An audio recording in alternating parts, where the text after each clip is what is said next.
Welcome to recipes in my way. இன்றைக்கி நம்ம அருமையான சுவையில் மட்டன் கிரேவி தான் செய்ய போகிறோம். சாதம், சப்பாத்தி, பரோட்டா, இட்லி, தோசை எல்லாத்துக்கும் பொருத்தமான இந்த மட்டன் கிரேவியை ரொம்ப சுலபமாக எப்படி செய்கிறது, இதுக்கு தேவையான பொருட்கள் என்ன பார்க்கலாம் வாங்க. இந்த மட்டன் கிரேவிக்காக 1/2 கிலோ மட்டன் கழுவி எடுத்து வச்சுருக்கேன். இதை குக்கரில் போட்டுடலாம். 1 டீஸ்பூன் கல்லுப்பு, 1/2 டீஸ்பூன் மஞ்சள் தூள், 1 டீஸ்பூன் மிளகாய்த்தூள், 1/2 லிட்டர் அளவுக்கு தண்ணி சேர்த்து கலந்து விட்டுறலாம்.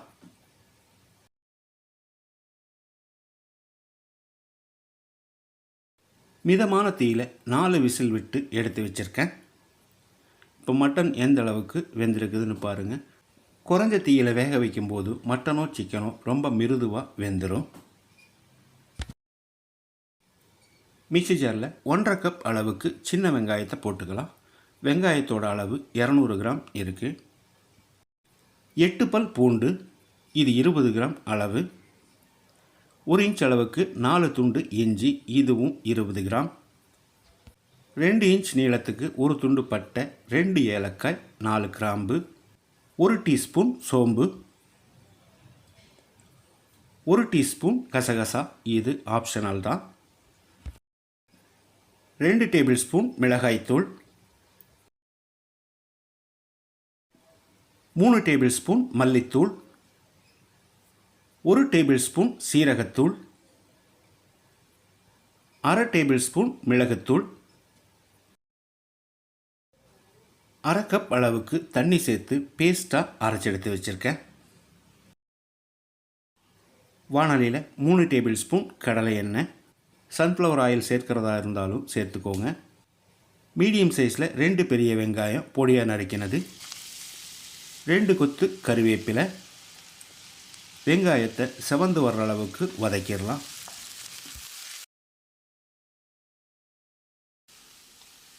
வெங்காயம் நல்லா வதங்கிருச்சு. மீடியம் சைஸில் 2 தக்காளியை நறுக்கி வச்சுருக்கேன், இதை போட்டுடலாம்.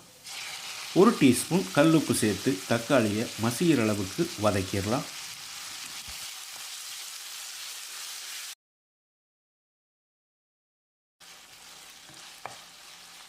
தக்காளி மசிகிற அளவுக்கு வதங்கிருச்சு. இதில் நம்ம அரைச்ச பேஸ்ட்டை ஊற்றிடலாம்.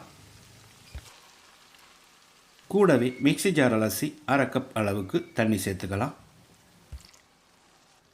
நம்ம அரைச்சி ஊற்றின இந்த மசாலா பச்சை வாசனை போகிற அளவுக்கு கொதிக்கணும். கிட்டத்தட்ட ஒரு 3-4 நிமிஷம் பிடிக்கும். இடையில அடிக்கடி கலந்து விட்டுட்டே இருக்கணும், இல்லைன்னா அடி பிடிக்கும்.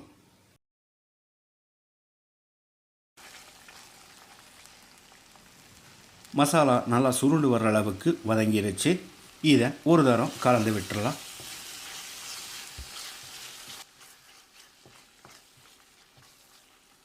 இப்போ நம்ம வேக வச்சுருந்த மட்டனை சேர்த்துடலாம்.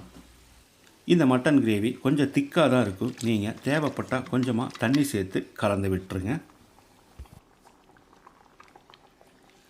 இது ஒரு 3-4 நிமிஷம் கொதிக்கணும். இடையில கலந்து விட்டுட்டே இருக்கணும். காரசாரமான மட்டன் கிரேவி கொதித்து வந்துருச்சு. இதை ஒரு தரம் கலந்துட்டு பொடியாக நறுக்கின மல்லி இலையை போட்டுக்கலாம். சாதம், சப்பாத்தி, பரோட்டா, இட்லி, தோசை எல்லாத்துக்கும் பொருத்தமான இந்த மட்டன் கிரேவியை இதே மாதிரி இதே அளவுகளோடு நீங்கள் செய்து பாருங்கள். இந்த வீடியோ பிடிச்சிருந்தா லைக் பண்ணுங்கள், கமெண்ட் பண்ணுங்கள், ஷேர் பண்ணுங்கள். சப்ஸ்கிரைப் பண்ணாதவங்க சப்ஸ்கிரைப் பண்ணுங்கள். மறக்காமல் பெல் பட்டனை கிளிக் பண்ணுங்கள்.